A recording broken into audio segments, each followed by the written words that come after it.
रायकरिंगा अपने होदे से गरजते हुए बोला, मेरे हाथों मरने वाले महोबा के सेनापति, अपना परिचय तो दो ताकि मुझे ये तो पता चले कि मेरा भाला किस हृदय को विदीर्ण करने वाला है। तब मलखान बोला, करिया, मेरा परिचय बस इतना है। जिन सूरवीरों ने तुम्हें मरते समय अंतिम वचन दिए थे कि उनके पुत्र आएंगे, मैं उन्हीं का पुत्र हूँ। रायकरिंगा ठहाका मारकर हंसा और व्यंग्य से बोला, अच्छा अच्छा, तो तुम उन्हीं के पुत्र हो जिनकी खोपड़ियां मैंने पूरे 12 वर्षों तक बरगद की डालियों पर टांग रखी थी। लगता है उन नरमुंडों के साथ अब तुम्हारी खोपड़ी भी टांगनी पड़ेगी। तब मलखान बोला, करिया, यह मृत्यु पर बस किसी का नहीं चलता। एक दिन सभी को मरना है, लेकिन फर्क इस बात से पड़ता है कि कौन कायरता की मौत मरता है और कौन सूरवीरता के साथ मृत्यु की आंखों में आंखें डालकर उसका वरण करता है। बस अंतर इतना ही है। रायकरिंगा यह सुन हंसते हुए बोला, छोड़ो सेनाओं के झगड़े मलखान, अब युद्ध सिर्फ तुम्हारे और मेरे बीच होना चाहिए। यह बात सुनकर मलखान प्रसन्न हो गया और बोला, करिया, तूने तो मेरे मन की बात कह दी। रायकरिंगा अपने पश्चावत हाथी को ऐड लगाकर मलखान की ओर दौड़ पड़ा। करिया को अपनी ओर आता देख मलखान अपनी कबूतरी घोड़ी से नीचे उतर आया और अपने मुक्के का भीषण प्रहार पश्चावत हाथी के मस्तक पर कर दिया। भयावह आघात से पश्चावत हाथी चिंघाड़ता हुआ रणभूमि में धराशायी हो गया और उसके साथ ही रायकरिंगा भी भूमि पर आ गिरा। तभी मलखान ने अपनी गदा से भीषण प्रहार रायकरिंगा पर कर दिया।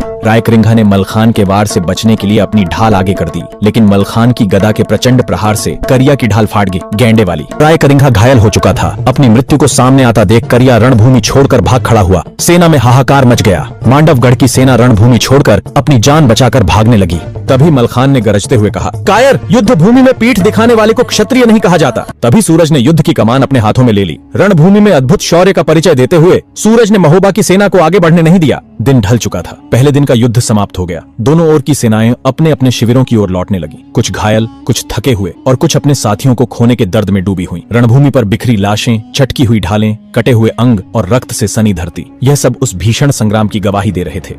सूरज की पहली किरण के साथ ही युद्ध की दुगदुगी फिर बज उठी। रायकरिंगा स्वस्थ हो चुका था। करिया ने सेना की कमान अपने हाथों में ले ली। रणभूमि में एक बार फिर उदल और रायकरिंगा आमने सामने आ गए। महासंग्राम भड़क उठा। रायकरिंगा ने उदल पर लगातार प्रहार किए, लेकिन उदल उसे थकाना चाहता था। जैसे ही करिया की सांसें उखड़ने लगी, उदल ने अवसर लपका और उसे धरती पर पटक दिया। एक ही वार में करिया का सिर धड़ से अलग कर दिया। इधर सूरज भी मलखान के हाथों वीरगति को प्राप्त हो गया। मांडवगढ़ की धरती पर महोबा की विजय पताका लहराने लगी। मलखान की मार के आगे पंचगढ़ियों की सेना रणभूमि छोड़कर भाग खड़ी हुई। मांडवगढ़ की सेना अपनी जान बचाने के लिए किले के अंदर घुस गई और अंदर से दरवाजा बंद कर लिया। इधर माहिल ने महोबा के रानीवास में यह झूठी खबर फैला दी कि आल्हा उदल रणभूमि में मारे गए और करिया अपनी भारी सेना लेकर महोबा की तरफ बढ़ रहा है। माहिल पछाड़े खा खाकर जमीन पर लौटते हुए दुखी होने का नाटक करने लगा। पूरा रानीवास करुण क्रंदन चित्कारों से गूंज उठा। चारों ओर मातम का साया पसर गया। लेकिन तभी एक सैनिक महोबा के राजदरबार में करिया का सिर लेकर प्रवेश करता है। जिसने भी यह दृश्य देखा, एक पल के लिए सबके होश उड़ गए। लेकिन अगले ही क्षण पूरा राजदरबार आल्हा